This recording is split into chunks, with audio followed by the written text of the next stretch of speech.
Stanley Praimnath has a morning routine. He takes the train in from Queens. And then I stop in the same bagel store, pick up a raisin bagel and a cup of coffee, the same thing I ate for 13 years working in that building every day for breakfast. The building where Stanley works? New York City's World Trade Center. After grabbing breakfast, Stanley takes the elevator up to his office on the 81st floor of the South Tower. Same routine, day in, day out. But today, September 11th, 2001, is not like any other day. Just before 9, Stanley sees something out his window.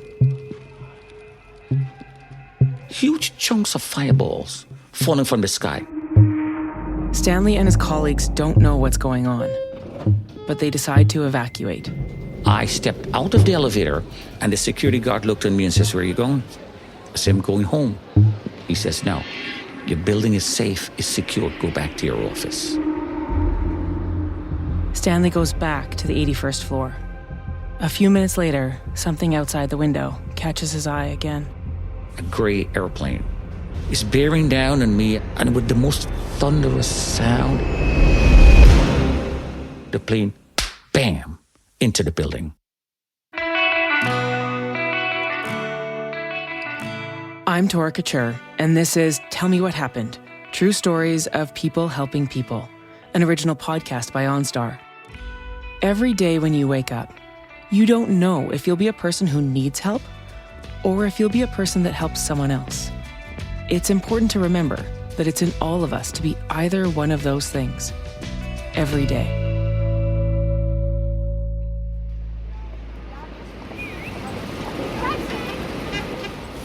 Stanley remembers the moment he first saw the Twin Towers. It was like a huge ant nest. Everybody with a briefcase in their hand, and everybody's running towards a train or grab a cab.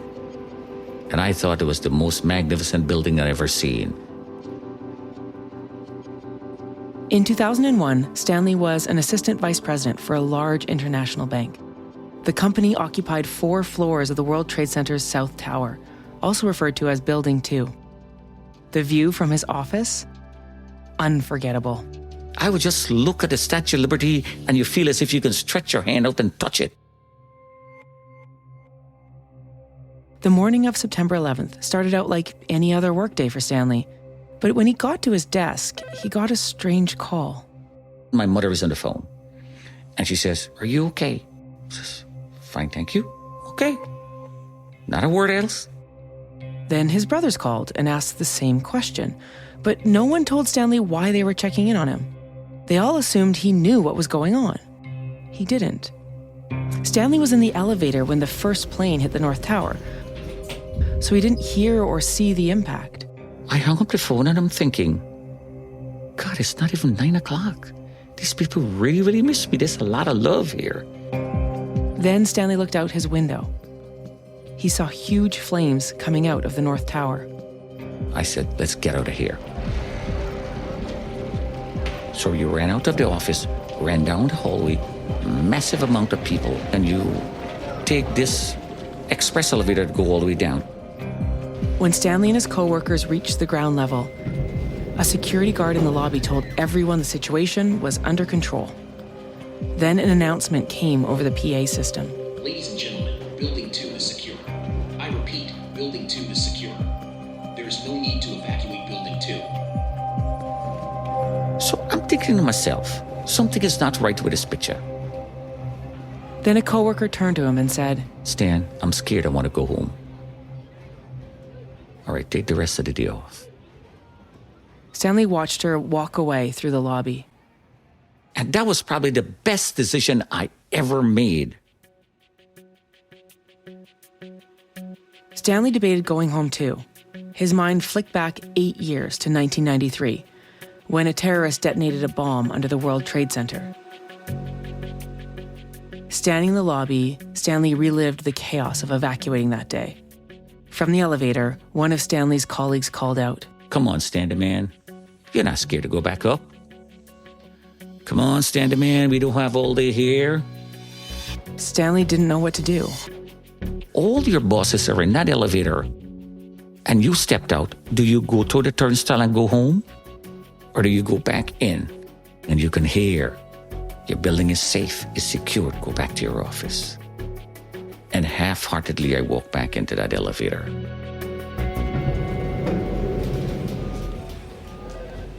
When Stanley got back to the 81st floor, his phone rang. It was a colleague from their Chicago office. Then all she said when I picked up that phone was, "Get out." Stanley looked out his window towards the Statue of Liberty. He saw something in the distance. Small at first, but within the split seconds it's getting larger and larger and larger. A gray airplane. I can still hear the revving sound of that engine as the plane is coming closer, closer, closer. The plane was at eye level, the same height as his floor in the World Trade Center. And as I'm looking at this plane, frozen where I am, I can notice the plane starts to tilt. And all I remember saying was, "Lord, I can't do this, you take over."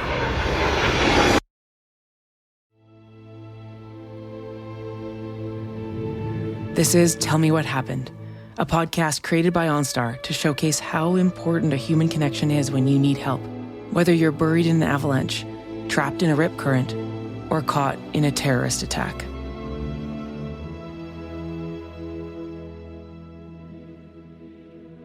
On the morning of September 11th, 2001, Stanley was facing a terrifying view from his desk on the 81st floor of the South Tower of the World Trade Center. But even on a normal day, being that high up could feel exposed. In heavy winds, you could feel the sway of the building. Like Stanley, Brian Clark had a pretty standard morning routine. Every day, I would leave home at about 6:15 in the morning. The alarm clock would have gone off about 5:30. Shower, shave, a bowl of cereal, and out the door. Brian worked on the 84th floor of the South Tower. He was an executive vice president at an international brokerage firm, and he loved his work. The phone rings, you pick it up, Chase Manhattan just yells in your ear, he wants a quote for 6 months, and we would quote them an interest rate. You ask, how much? 50 million. And boom, you yell it out into the room, and we loved it. It was like an athletic contest every day. On September 11th, Brian's day started out like any other. I walked around the office. I made sure things were functioning, that there was enough paper in the photocopy machine and the coffee was brewing, important things like that. By 8:46, Brian was sitting at his desk, typing at his keyboard. Nothing seemed unusual. And then the first plane hit the North Tower. The lights above me kind of buzzed, and my head jerked up. My peripheral vision caught something behind me against the glass. There was this glare, swirling flames right up against the glass. It dissipated, and floating out in the airspace, singed paper. Like, what the heck is this? Brian had worked in the World Trade Center since 1974. So, like Stanley, he was there during the 1993 bombing. After that attack, every floor was required to have a fire safety plan. Brian had volunteered to be the fire warden for his office. So when he heard the explosion, he grabbed the flashlight he kept in his office for emergencies. A lot of the brokers got off their phones, ran to the north windows of our tower, and were looking up to see this ring of fire around the 93rd floor of the North Tower. Brian called his wife to tell her something strange had happened in the North Tower. I put down the phone, and the strobe lights flashed in the building, and a very familiar voice came over the PA system, the public address system, and said, "Ladies and gentlemen, Building 2 is secure. I repeat, Building 2 Brian is stopped someone to see if he knew what was going on. He says, well, I was just down 2 or 3 floors and I heard this announcement, and I come back up to, and in the midst of that sentence,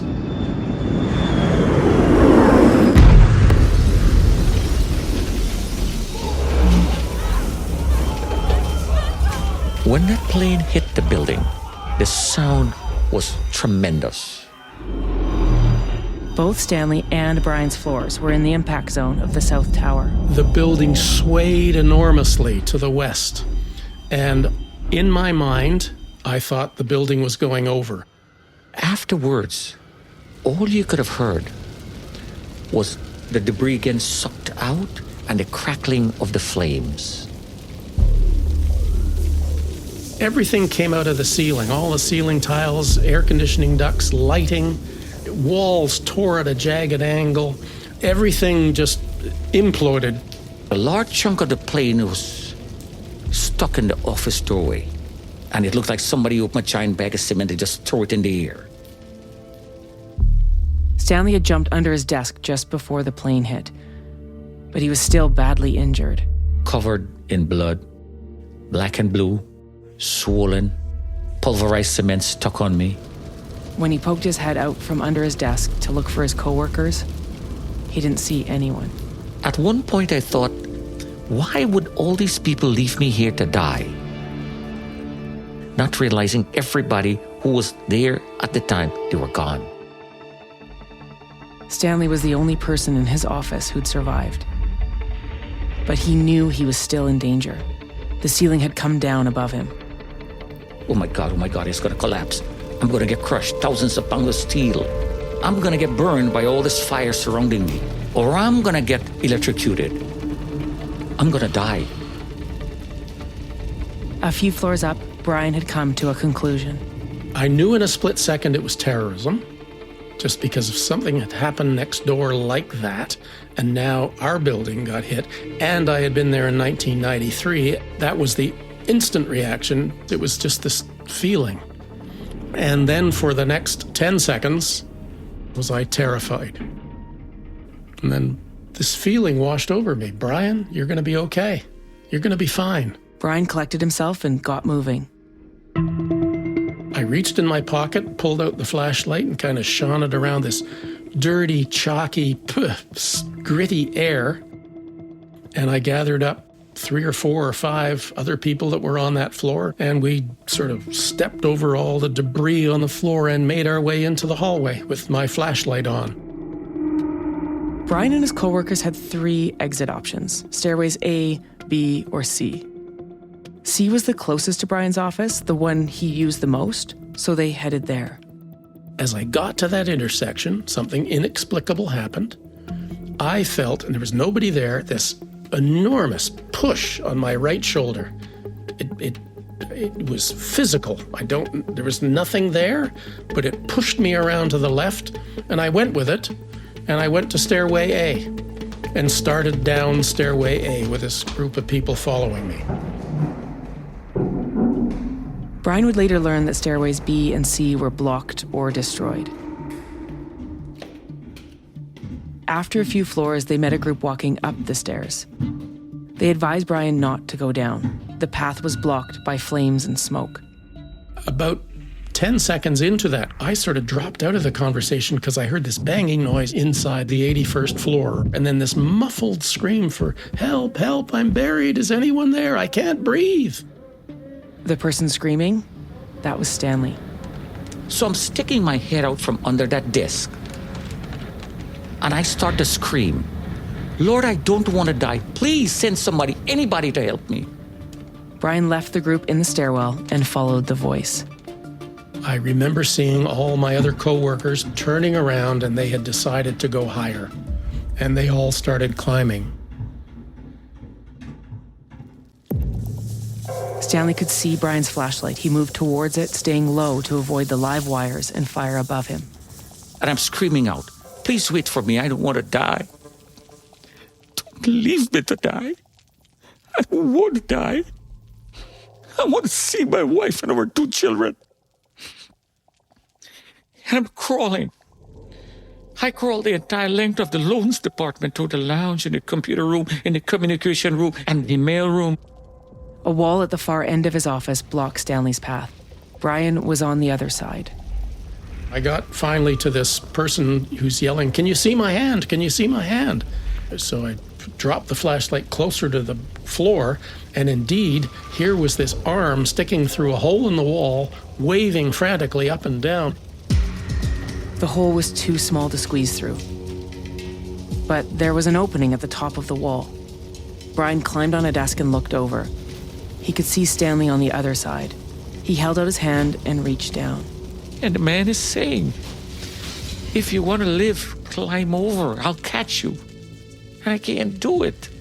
Well, he jumped once. I missed him. I said, "You must do this." I had a leg wound that was opening up. I took off my shirt, made a bandage, and tied up my leg. This man is saying, think about your family. You're going to die.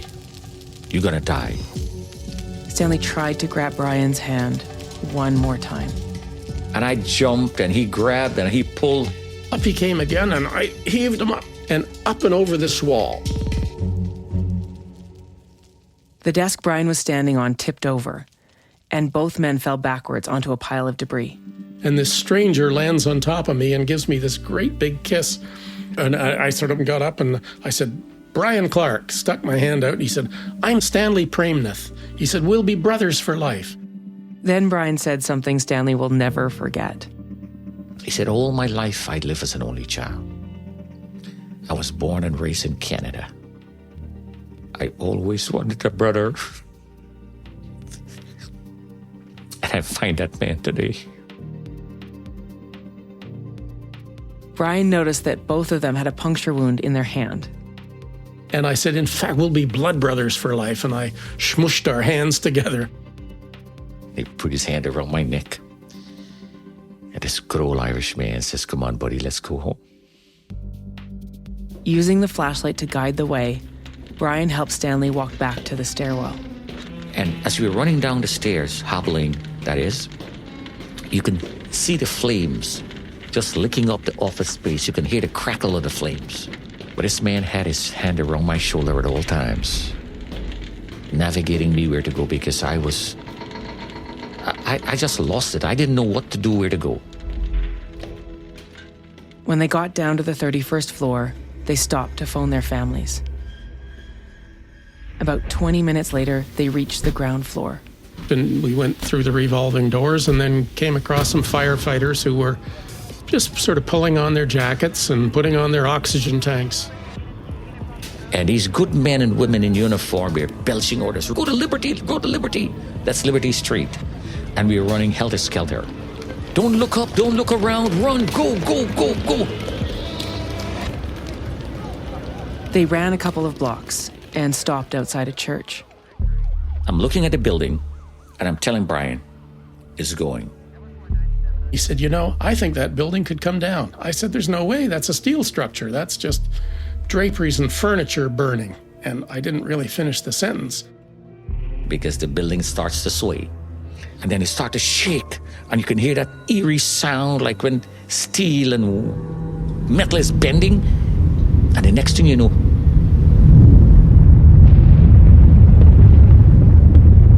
floor upon floor, 8 to 10 seconds for that whole building to dissolve in front of us.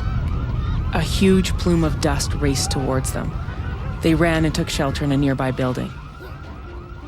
While they were waiting, Stanley and Brian finally had a quiet moment.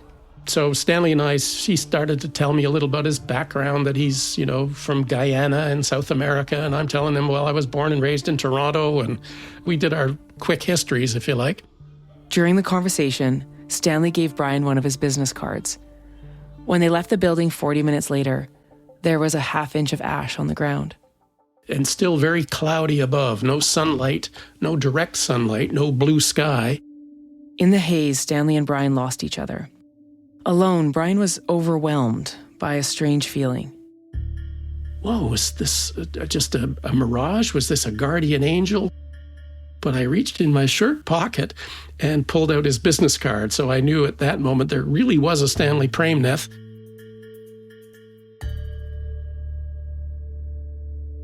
After they got separated, Stanley and Brian each found their own way home. At this point, neither knew the North Tower had collapsed as well. Brian caught a ferry home to New Jersey when it all sunk in. All of a sudden, this silence on the ferry boat, because none of us knew really what had happened on that site. But both towers were gone. It was like there was a hole in the sky. Nearly 3,000 people died on September 11th. Only 4 people survived above the 78th floor in the South Tower. Stanley and Brian were 2 of them. On the first anniversary of 9/11, Stanley invited Brian to speak at his church. And at the conclusion of my remarks, I surprised him by giving him a box wrapped in white tissue paper, and it was a shoebox that I had put the flashlight that I used that day to find him inside the box. That flashlight now sits in the 9/11 Museum at One World Trade Center.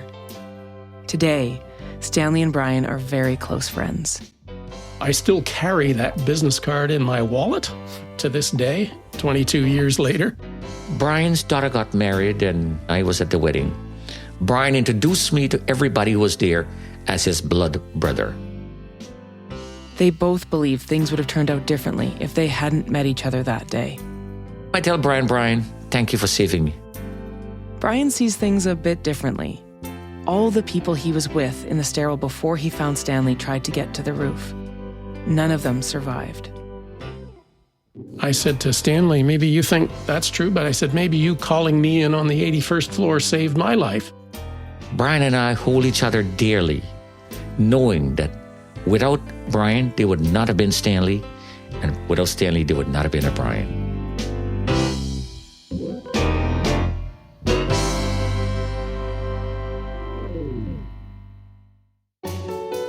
Hopefully you never go through anything like Stanley or Brian went through on 9/11. But even if it's unlikely that you'll ever experience a terrorist attack, it's still important to know what to do in an emergency if you have to evacuate your workplace or home. Regina Wilson has been a New York City firefighter for 25 years, and she was working on September 11th, 2001.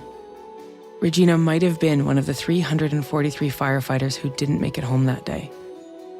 Except she traded assignments before the start of her shift. Regina, how did that experience shape the firefighter you are today? I think for one thing, it helps me to appreciate time. So I think a lot of my friends know that you only get 10 minutes grace period for me to wait on you. Otherwise, I'm gone.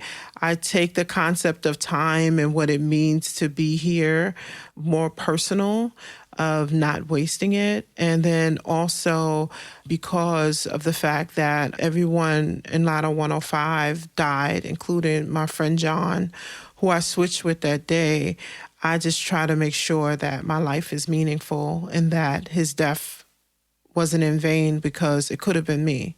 And so I try every day to make a difference, make this department better, and to also just make sure that I'm contributing just to life and I'm living it to the fullest. I got a real good appreciation of valuing time and life.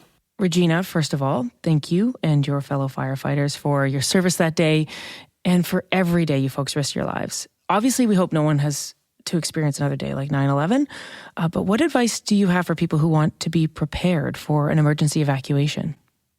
Oh, it's absolutely great to have an evacuation plan for home and for work.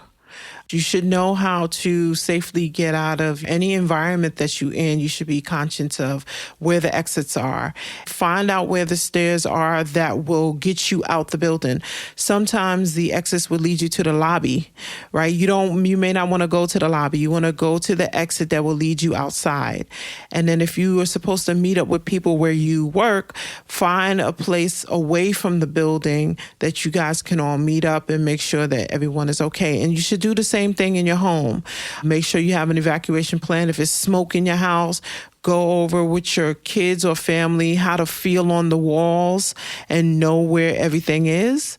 And to also make sure you have a meeting place so that you can all make sure that everybody is okay. Because if everybody has it, when the firefighters show up, you can say like your daughter, your son, your husband, your grandmother, your grandfather, they didn't come out, and you could tell them exactly where their bedrooms are or where they may be. How does evacuating from an office building look different than evacuating from a home? It's different because you're dealing with a lot more people. You're dealing with a lot of panic and obstructions getting in your way. And then it also depends on how many stories of a building that you're working in, right? So you have to figure out if you're working on the 15th or the 20th floor, how are you going to get down if the elevators are off? So it's just being strategic about it and knowing that if you have more than one stairwell, how to get to it. What happens if one stairwell is filled with smoke? Do you know how to get off the floor below and then find the other staircase? So it's just making sure that you have an awareness of your surroundings. And what about after? What are some of the hazards that you have to be aware of, the direct aftermath of an emergency? It could be worrying about CO levels. You could be dealing with hazards from trees falling, branches, electrical wires in the street. There's so many things that could affect your own safety. People should really take an interest in how to keep your family safe. I know we get busy. We have things that are going on every day. We got to go to work. We got to come home. We got to take care of our kids. We got to take them to practice. But nobody knows when an emergency is going to happen, and you just need to be prepared.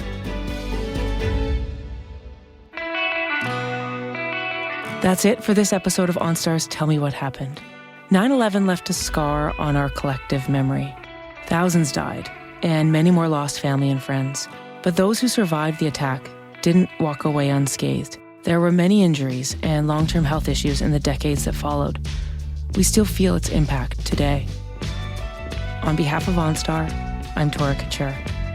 Please, be safe out there.